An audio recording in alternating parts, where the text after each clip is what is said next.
Courage courage தான் எல்லாத்துக்குமே ஒரு பேஸ். கரேஜ் தான் எல்லாத்துக்குமே ஒரு பவர். அப்படிப்பட்ட அந்த பவர் எதிலிருந்து ஆரம்பிக்கிறது தெரியுமா? நம்மள அண்டர் எஸ்டிமேட் பண்ற நேரத்துல, நம்மள ஒரு ஏளனமா பார்க்கிற நேரத்துல, நம்ம யாருன்னு ப்ரூவ் பண்ணி காட்டணும்னு ஒண்ணு தோணும். நம்ம யாருன்னு காட்டணும்னு ஒரு உத்வேகம் ஒண்ணு வரும். அப்படி ப்ரூவ் பண்ற அந்த பாயிண்ட் எதுல இருந்து ஸ்டார்ட் ஆகுது தெரியுமா? எந்த விஷயத்துல நம்மள கிண்டலும் கேலியுமா பேசுறாங்களோ அதே விஷயத்தை வச்சு நம்ம அது ஒரு பாசிட்டிவா மாத்துறதுன்னு ஒண்ணு இருக்குல்ல, அதே விஷயத்தை வச்சு நம்ம அது ஒரு ஃபயரா மாத்துறதுன்னு ஒன்று இருக்குல்ல, அங்கிருந்து தான் அந்த பவரே ஸ்டார்ட் ஆகும். அப்படிப்பட்ட அந்த உண்மையான அந்த பவரை சொல்ற அந்த பாயிண்ட்ல இருந்து ஆரம்பிக்கலாமா? ஏ விஜய், வீட்டை விட்டு வெளியே வா. ஏ விஜய், பணியூர் விட்டு வெளியே வா அப்படின்னு சொல்றவங்களுக்கு என் வீடு எதுன்னு தெரியுமா? முதல்ல என் வீடு எங்க இருக்குனாவது தெரியுமா? என சீண்டி பார்க்கறதா நினைச்சு கிண்டலும் கேலியுமா பேசுறவங்களுக்கு நான் சொல்றேன், இந்த தமிழ்நாடு தமிழ்நாடுன்னு சொல்றாங்களே, அது மத்தவங்களுக்கு வேணா ஸ்டேட்டா இருக்கலாம். ஆனா என்ன பொறுத்த வரைக்கும் என் தாய் நாடான தமிழ்நாடு தான் என் வீடு.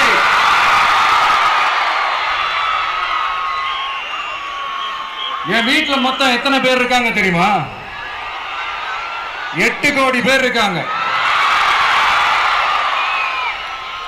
ஒட்டுமொத்த தமிழ்நாட்டு மக்களும் என் வீட்டு மக்கள், என் குடும்பம், என் உறவு, என் சொந்தம். எனக்கு எல்லாமும் கொடுத்த இந்த 8 கோடி சொந்தங்களுக்கு இனிமே எல்லாமுமா கூட நிக்க போறது இந்த விஜய் மட்டும்தான். தமிழ்நாட்டோட முதல் படை வீரனா, தமிழ்நாட்டோட முதல் பாதுகாவலனா அவங்க கூடவே நிக்கணும்ன்றதுதான் என்னுடைய குறிக்கோள். இன்னைக்கு இந்த விஜய், உங்க விஜய் உங்ககிட்ட ஓட்டு கேட்டு மட்டுமே வரல, உங்ககிட்ட நீதி கேட்டும் வந்திருக்கிற. ஆக்சுவலா உங்களுக்காக நீதி கேட்கறதுக்காக தான் நான் அரசியலுக்கே வந்தேன். ஆனா இன்னைக்கு நான் உங்ககிட்ட நீதி கேட்கறதுக்காக வந்திருக்கிறேன். இந்த விஜய் என்னங்க தப்பு பண்ணா? தன்னை நேசிச்ச தன்னுடைய மக்களுக்காக அரசியலுக்கு வந்தா, அது ஒரு தப்பா?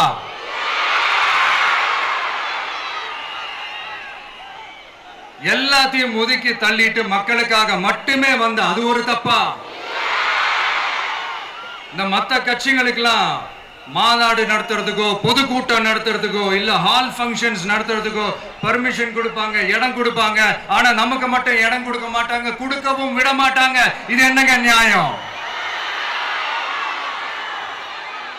நான் போய் மக்களை சந்திக்கிறதுக்கோ இல்ல மக்கள் வந்து என்ன சந்திக்கிறதுக்கோ ஒரு உரிய இடமோ இல்ல உரிய பாதுகாப்போ மத்த கட்சிகளுக்கு எல்லாம் கொடுப்பாங்க. ஆனா எனக்கு கொடுக்க மாட்டாங்க, கொடுக்கவும் விட மாட்டாங்க. இது என்னங்க நியாயம்? இந்த SOPs சொல்லுவாங்க, அதனுடைய ஃபுல் ஃபார்ம் வந்து ஸ்டாண்டர்ட் ஆபரேட்டிங் ப்ரொசீஜர். ஆனா எனக்கு மட்டும் அது ஸ்டாலின் சார் ஆபரேட்டிங் ப்ரொசீஜர். இது என்னங்க நியாயம்? இந்த விஜய் உண்மையானவன்றது உங்க எல்லாருக்குமே தெரியும். நமக்கு எதிராக சதி செய்யறது யாரு, நமக்கு எதிராக சூழ்ச்சி செய்யறது யாரு, நமக்கு எதிராக பழி போடுறது யாரு, யாரெல்லாம் ஒன்னா சேர்ந்து இதெல்லாம் செய்யறாங்கன்றது உங்க எல்லாருக்குமே நல்லா தெரியும். அதனால என்னோட சொந்தங்களாகிய உங்ககிட்ட வந்து நான் நீதி கேட்காம வேற யாருக்கிட்ட தான் போய் கேட்பேன்?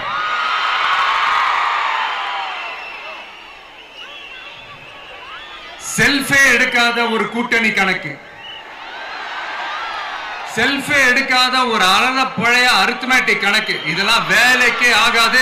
ஆணித்தரமா அடிச்சு சொல்றேன். அப்புறம் இந்த காசு கொடுத்து ஓட்டு வாங்கிடலாம்னு கனவு காண்றாங்கல்ல, அதுவும் இந்த விஜய் வந்ததுக்கு அப்புறம் நடக்கவே நடக்காது. வண்டி வண்டியா கொண்டாந்து குட்டுவாங்க. 1000, 2000, 3000, 4000, 5000. சாமி மேல சத்தியெல்லாம் வாங்குவாங்க. அப்படிதான் இத்தனை வருஷமா உங்களை ஏமாத்தி இருக்கிறாங்க. வாங்கிக்கங்க, சந்தோஷமா வாங்கிக்கங்க. எல்லாம் உங்க பணம் தான். வாங்கிக்கிட்டு அவங்க காதிலே விசில ஊதி அனுப்புங்க. எப்படி? அவங்க செவிலே விசில ஊதி அனுப்புங்க.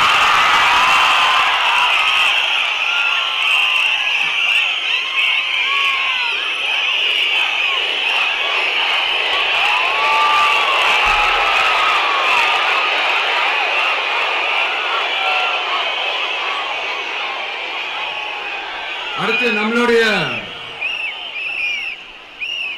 ஜென்சி அடுத்த இளம் தலைமுறையினருக்கும் நான் சொல்லணும்னு நினைக்கிறேன். இந்த பணத்தை கொடுத்து ஏமாத்தி ஓட்டு வாங்குற அந்த கலாச்சாரம் ஒழியணும். பணத்தை கொடுத்து ஏமாத்தினா ஏமாறுவீங்க. உங்களை தான் கேட்கிறேன், பணத்தை கொடுத்து ஏமாத்தினா ஏமாறுவீங்க? எல்லாரும் கொஞ்சம் கையப்படி வைங்களேன் எனக்காக. நான் சொல்றதை கொஞ்சம் ரிப்பீட் பண்ணுங்க. எங்க ஓட்டு எங்க உரிமை. எங்களை யாரும் விலைக்கு வாங்க முடியாது. எங்கள் ஓட்டு விசில் சின்னத்துக்கு தான். வேற யாரையும் நம்பி ஏமாற மாட்டோம். தேங்க்யூ. கேட்டுச்சா சார்? இனிமே நீங்க கொள்ளையடிச்சு வச்சிருக்கிற பணம் எல்லாம் வேஸ்டா போகுது. குப்பையில தான் தூக்கி போடணும். உங்களுடைய இந்த ஊழல் ஆட்சியும் மக்கள் குப்பையில தான் தூக்கி போட போறாங்க. அடுத்து ஒவ்வொரு வீட்டில் இருக்கிற என்னுடைய குட்டி நண்பா நண்பீஸுக்கும் நான் சொல்லணும்னு நினைக்கிறேன். வீட்டில் டிவியில உட்கார்ந்து இந்த பிரச்சார மீட்டிங்லாம் பார்த்துட்டு இருப்பீங்க. உங்களையும் உங்களுடைய ஃபியூச்சரையும் மைண்ட்ல வச்சுக்கிட்டு தான் நாம அரசியலுக்கே வந்திருக்கிறோம். அதனால எனக்காக நீங்க ஒண்ணு செய்யணும். தொடர்ந்து செஞ்சுக்கிட்டு தான் இருக்கிறீங்க. நான் நிறைய கியூட்டான வீடியோஸ்லாம் நான் பார்க்கிறேன். லைக் உங்க அம்மா அப்பா கிட்ட மைக்க நீட்டி யாருக்கு ஓட்டு போடுவீங்கன்னு கேட்டா பின்னாடி இருந்த அந்த பையன், அம்மா விஜய்னு சொல்லுவா, அப்பா விஜய்னு சொல்லுப்பா அப்படின்னு நிறைய அந்த கியூட்டான வீடியோஸ்லாம் பார்க்கிறேன். அதை தொடர்ந்து தயவு செஞ்சு அதை தொடர்ந்து கண்டினியூ பண்ணுங்க. உங்க வீட்டில் இருக்கிற உங்களுடைய அப்பா அம்மா தாத்தா பாட்டி பெரியப்பா பெரியப்பா சித்தி சித்தப்பா அத்தை மாமா ஓட்டு போடுற வயசுல இருக்கிற அண்ணன் அக்கா எல்லாரையும் விசில் சின்னத்துக்கு ஓட்டு போட சொல்லுங்க. விசில் சின்னத்துக்கு ஓட்டு போட வைங்க.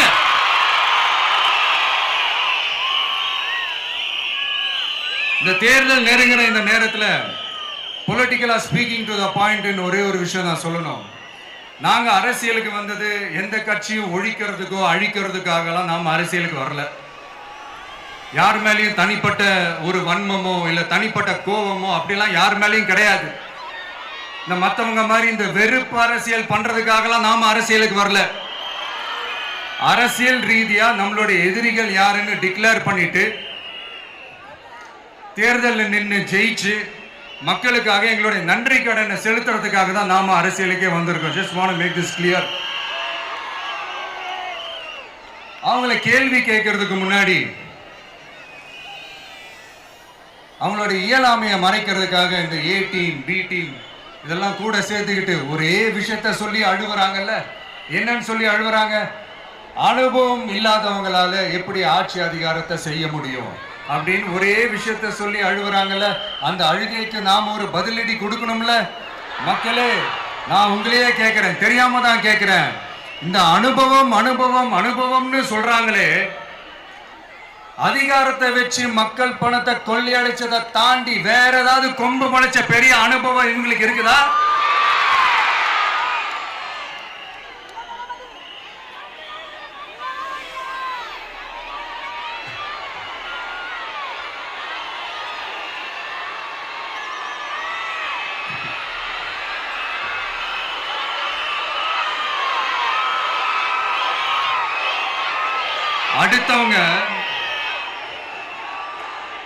அடுத்தவங்க ஆரம்பிச்ச அரசியல் கட்சியில, அடுத்தவங்களுடைய அட்ரஸ்ல அரசியல்வாதிகளா இருந்துட்டு இருக்கிற இவங்க எல்லாருக்கும் ஒரு சவால். என்ன மாதிரி தனியா, என்ன மாதிரி சொந்தமா ஒரு கட்சி ஆரம்பிச்சு 1% அட்லீஸ்ட் 1% வாக்கு வாங்கி காட்டுற அந்த தில் இருக்குதா, திராணி இருக்குதா? 30 வருஷமா மக்கள் இயக்கமா இருந்து இன்னைக்கு மிகப்பெரிய ஒரு அரசியல் கட்சியா வளர்ந்து இந்த கூட்டணி கட்சிகள் மட்டுமே நம்பி இருக்கிற 75 வருஷ கட்சி, 50 வருஷ கட்சின்னு இன்னைக்கு ஆட்சி அதிகாரத்தில் இருந்துட்டு இருக்கிற இவங்க எல்லாரையும் மீறி இன்னைக்கு களத்துல தனியா நின்னு இந்த 2 வருஷத்துல முதன்மை சக்தியா வளர்ந்து 30% தாண்டி இன்னைக்கு மக்கள் ஆதரவை பெற்றிருக்கிற நமக்கு அனுபவம் இல்லையா? உங்களுடைய அனுபவம் என்னன்னு சொல்லட்டுமா? கட்சி ஆரம்பிச்ச அண்ணாவை மறந்தது, கட்சி ஆரம்பிச்ச எம்ஜிஆர் அவர்களை மறந்தது, கட்சியை வளர்த்த ஜெயலலிதா மேடம் அவங்களை மறந்தது. இவங்க எல்லாரும் சொன்ன விஷயங்கள், பேசின விஷயங்கள், எதையெல்லாம் ஃபாலோ பண்ணணும்னு சொன்ன விஷயங்கள் எல்லாத்தையும் மறந்தது. இவங்களுக்கு நமக்கு அனுபவம் இல்லையா? நமக்கு அனுபவம் இல்லதான். கொள்ளை அடிக்கிறதுல எங்களுக்கு அனுபவம் இல்லதான். அதெல்லாம் எங்களுக்கு சுட்டு போட்டாலும் வராது. இந்த கொள்கையை பேருக்கு மட்டும் வச்சுக்கிட்டு நேரடியா சரண்டர் ஆகிறது, மறைமுகமா சரண்டர் ஆகிறது, இந்த மாதிரி அனுபவம் நமக்கு இல்லதான். அதுவும் நமக்கு சுட்டு போட்டாலும் வராது. மக்களை நேசிக்கிற நல்ல குணம் இருந்தா போதும்யா. நல்ல சூப்பரான ஒரு நல்லாட்சி கொடுக்கலாம். நல்லாட்சி கொடுக்கிறதுக்கு மெத்த படிச்ச மேதாவிகளா இருக்கணும்லாம் ஒன்னும் அவசியம் இல்ல. காமராஜர் அவர்கள் மாதிரியோ, எம்ஜிஆர் அவர்கள் மாதிரியோ மக்கள் சக்தியின் துணையால, மக்கள் மேல அக்கறையா இருக்கக்கூடிய நல்ல அதிகாரிகளின் துணையால சூப்பரான ஒரு நல்லாட்சி என்னால கொடுக்க முடியும், செஞ்சு காட்டுறேன்.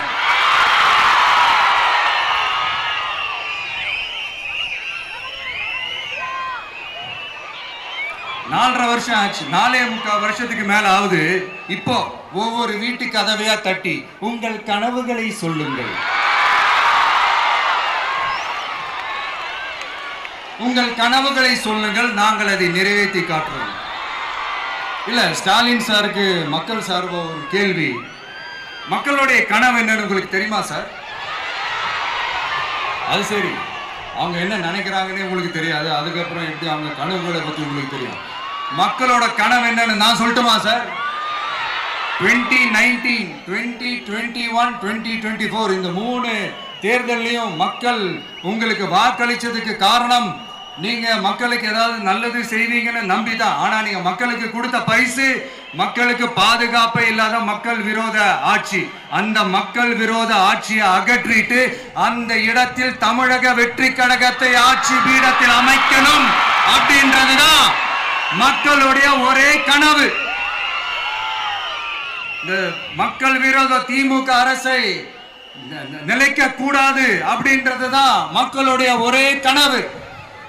100% தூய சக்தி டிவிக்கு ஆட்சி அமைக்கும். அதுல உங்களுடைய கனவுகள், உங்களுடைய ட்ரீம்ஸ் எல்லாமே ஃபுல்ஃபில் ஆகும், நிஜமாகும்.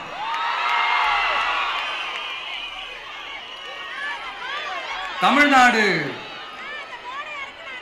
எப்பவுமே டெல்லிக்கு அவுட் ஆஃப் கண்ட்ரோல் அப்படின்ட்டு ஸ்டாலின் சார் அடிக்கடி சொல்லுவாங்க.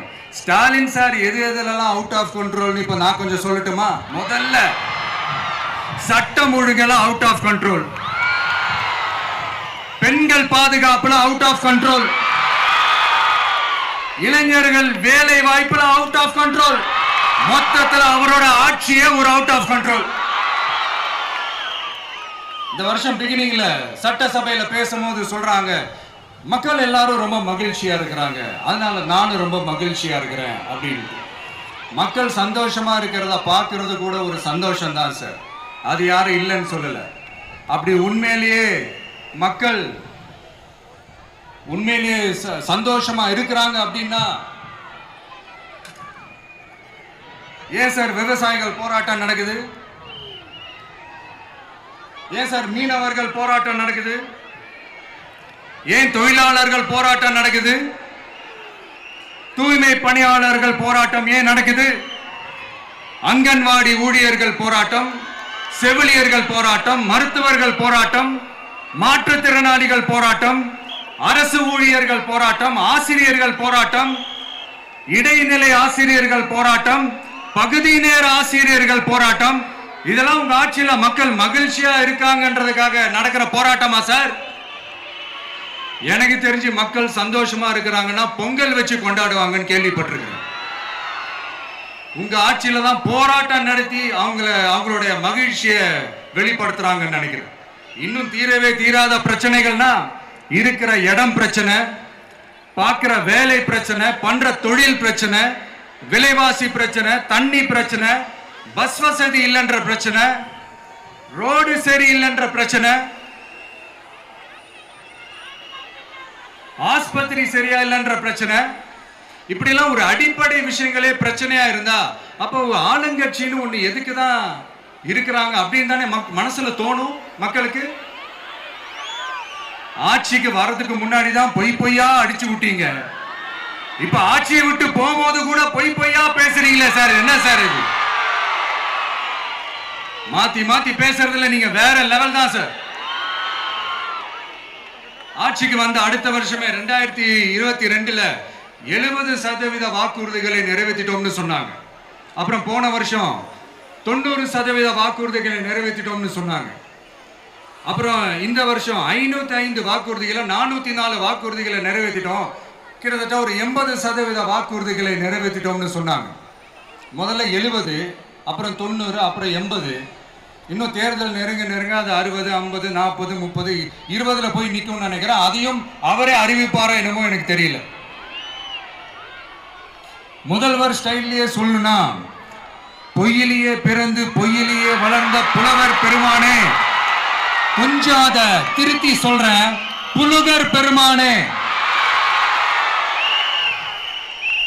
அது இன்னும் பொருத்தமா இருக்கு.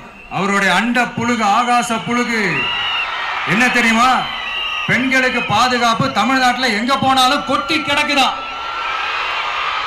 அப்படி அது உண்மைனா அண்ணா யூனிவர்சிட்டி அந்த பொண்ணுக்கு ஏன் சார் அப்படி ஒரு கொடுமை நடந்துச்சு? கோவை கல்லூரி பெண்ணுக்கு ஏன் சார் அப்படி ஒரு கொடுமை நடந்துச்சு? பெண் குழந்தைகள் பாதிக்கப்படுறதா கிட்டத்தட்ட 1000க்கும் மேலான போக்சோ கேசுகள் ஏன் சார் பதிவானுச்சு? போதைப் பொருள் கலாச்சாரம் கண்ட்ரோலே இல்லாம அது பாட்டுக்கு தாறுமாற எங்கேயோ போய்கிட்டு இருக்கு. வயலன்ஸ் எல்லாம் தலைவிரிச்சு ஆடுது. அதுக்கு ஒரு ரீசெண்ட் எக்ஸாம்பிள் அந்த ரயில்வே ஸ்டேஷன்ல அந்த சிறுவர்கள் எல்லாரும் சேர்ந்து செஞ்ச அந்த சம்பவம். சட்டம் ஒழுங்கு சரியா இருந்தா ஏன் சார் இப்படி எல்லாம் நடக்குது? சட்டம் ஒழுங்கு சரியா இருக்கணும்னா முதல்ல தமிழ்நாட்டுக்கு ஒரு டிஜிபி வேணும் சார். எங்க சார் போனார் அவரு? எங்க அவரு? சும்மா இந்த ஆக்டிங் ஆபீசரை வச்சுக்கிட்டு அரசாங்கத்தை நடத்துனீங்கன்னா இப்படிதான் சட்டம் ஒழுங்கு சந்தி சிரிக்கும். முதல்ல தமிழ்நாட்டுக்கு ஒரு டிஜிபியை போடுங்க சார்.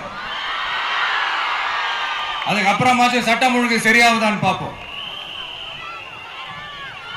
சரிப்பா, கேள்வியா கேட்கிறிய, நீ வந்தா என்ன செய்வ அதானே கேட்கறீங்க. கரெக்ட், கேட்கணும்.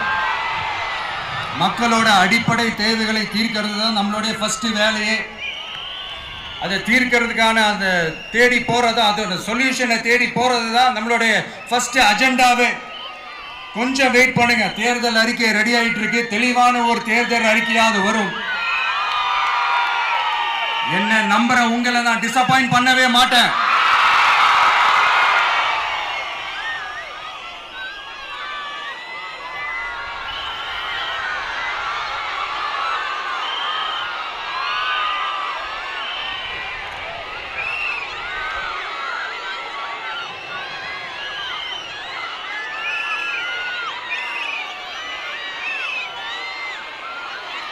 இந்த சும்மா ஆட்சிக்கு வரணும்ன்றதுக்காக இந்த நடைமுறைக்கு சாத்தியமே இல்லாத இந்த மாதிரி விஷயங்கள் எல்லாம், வாக்குறுதிகளை நான் என்னைக்குமே கொடுக்கவே மாட்டேன். அதே மாதிரி ஆட்சிக்கு வந்ததுக்கு அப்புறம் கூட அவங்க அது தரல, இவங்க இது தரல அப்படின்லாம் பம்மிக்கிட்டு இல்லாம உங்களுக்காக எந்த எக்ஸ்ட்ரீமுக்கும் போய் நான் போராடவும் தயாரா இருக்கிறேன். அதனால நான் மறுபடியும் இதை நான் ரிப்பீட் பண்றேன். இவ்வளவு நாள் இதை நான் மட்டும் தான் சொல்லிக்கிட்டு இருந்தேன். இப்ப களமே சொல்லுது, ரெண்டே ரெண்டு பேருக்கு நடுவுல தான் போட்டியே. ஒண்ணு இன்னொன்னு ஒண்ணு தூய சக்தி டிவிக்கு, இன்னொன்னு தீய சக்தி DMK.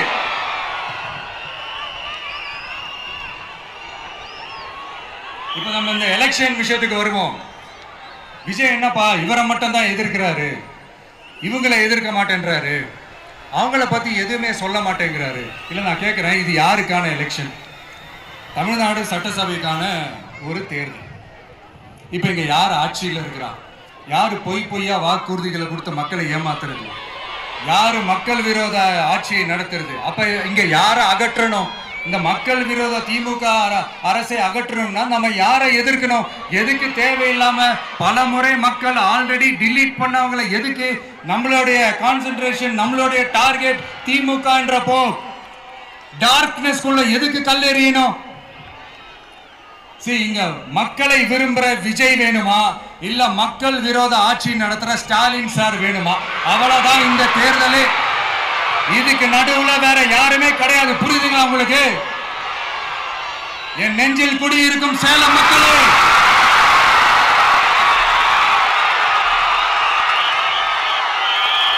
One last simple question.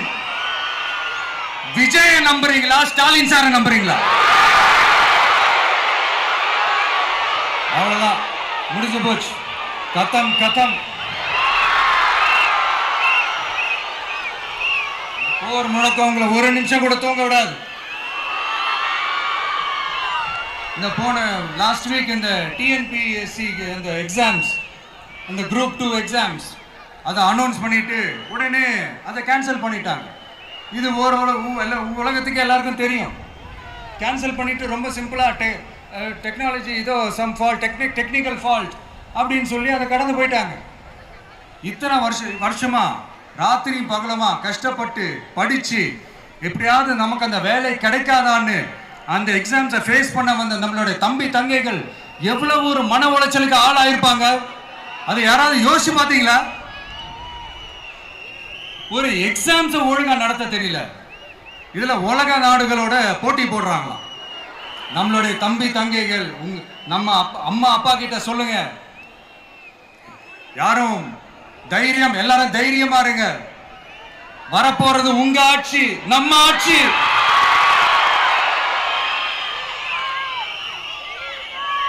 அதனால இந்த மாதிரிலாம் எதுவும் நடக்காம சமூக நீதிக்கான ஒரு நல்ல ஆட்சியை அமைப்போம்.